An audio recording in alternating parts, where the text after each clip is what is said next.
तो क्या बच्चों को स्क्रीन से दूर करना पॉसिबल है? अगर हाँ, तो एग्जैक्टली कैसे?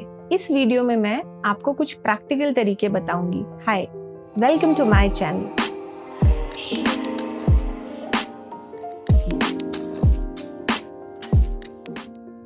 I am Dr. Akanksha and I am a child and adolescent psychiatrist at Crayons Clinics. सबसे पहले एक ऑनेस्ट बात, स्क्रीन एडिक्शन सिर्फ बच्चों की प्रॉब्लम नहीं है। आप भी फोन पर हैं, मैं भी फोन पर हूँ, हम सब हैं, क्योंकि Instagram, YouTube shorts and reels को इस तरह से डिजाइन किया गया है कि इन्हें बंद करना बहुत मुश्किल है। इनका कोई नेचुरल स्टॉपिंग पॉइंट नहीं होता, कंटेंट बस आता ही रहता है और ऊपर से हमारे ब्रेन में एक इंटरनल ब्रेकिंग सिस्टम होता है जो कहता है अब रुक जाओ, बस बहुत हो गया। लेकिन जब हम बहुत ज्यादा पैसिव तरीके से कंटेंट कंज्यूम करते हैं तो ये ब्रेकिंग सिस्टम धीरे धीरे कमजोर होने लगता है, हमें ये सब सुनना बंद हो जाता है। बच्चों में ये सिस्टम अभी डेवलप ही नहीं हुआ होता, इसलिए उन्हें ज्यादा परेशानी होती है। एक कॉन्सेप्ट है जिस पर आजकल रिसर्च हो रही है, इसे डिजिटल डिमेंशिया कहते हैं। इस पे बात करते हैं। एक्सेसिव स्क्रीन यूज की वजह से बच्चों में कुछ सिम्टम्स दिखाई देते हैं, जैसे मेमोरी का कम होना, कंसंट्रेशन कम होना,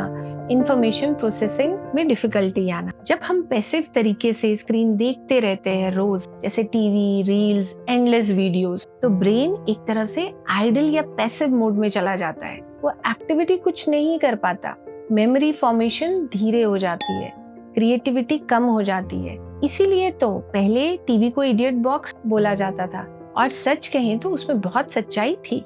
आज ये इफेक्ट कहीं ज्यादा और इंटेंस हो चुका है, क्योंकि कंटेंट इतना ज्यादा एडिक्टिव हो चुका है। अब सवाल उठता है, हम करें क्या? चलिए मैं आपको कुछ प्रैक्टिकल स्टेप्स बताती हूँ। फर्स्ट स्टेप, पहले आप चेंज कीजिए। बच्चे एडल्ट्स को देखकर सीखते हैं।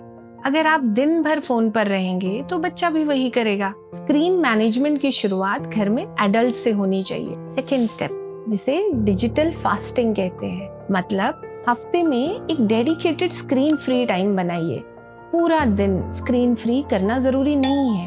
एक मील, एक इवनिंग या कोई एक एक्टिविटी स्क्रीन फ्री रखिए। उस समय कुछ और कीजिए, जैसे walk, board games, books, art and craft. खासकर समर वेकेशन में जब बच्चे घर पर होते हैं, एक स्ट्रक्चर बनाइए, एक मॉर्निंग एक्टिविटी का structure, outdoor time, reading time, screen time के लिए एक स्पेसिफिक विंडो। तीसरा स्टेप, 20-20-20 रूल। हर 20 मिनट के बाद अगर आप स्क्रीन देख रहे हैं तो 20 फुट दूर किसी चीज पे देखिए और 20 सेकंड तक देखिए। इससे आपकी आंखों के मसल्स रिलैक्स हो जाएंगे, आईज में स्ट्रेन कम होगा, और ये हैबिट बच्चों को भी सिखाइए। धीरे धीरे ये आपके रूटीन का हिस्सा बन जाएगी। फोर्थ स्टेप, पैसिव कंजम्पशन मत कीजिए, एक्टिव यूज बढ़ाइए। रील्स स्क्रॉल करना पैसिव है, ड्राइंग ऐप पे कुछ बनाना एक्टिव है, कोडिंग गेम खेलना एक्टिव है, वीडियो कॉल पे दादी से बात करना एक्टिव है। कोशिश कीजिए कि स्क्रीन टाइम सिर्फ कंजम्पशन के लिए ना हो, बल्कि प्रोडक्टिव या इंटरैक्टिव हो।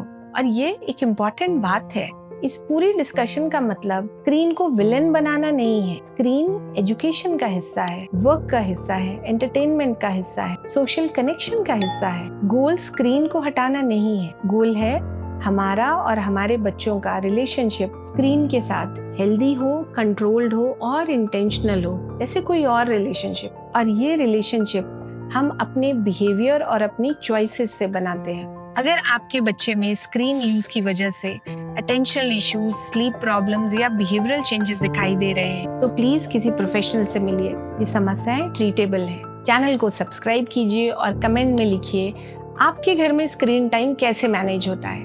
मैं हूँ डॉक्टर आकांक्षा सिंह और मैं मिलती हूँ आपसे अपने अगले वीडियो में। तब तक अपनी और अपनी फैमिली का ख्याल रखिए।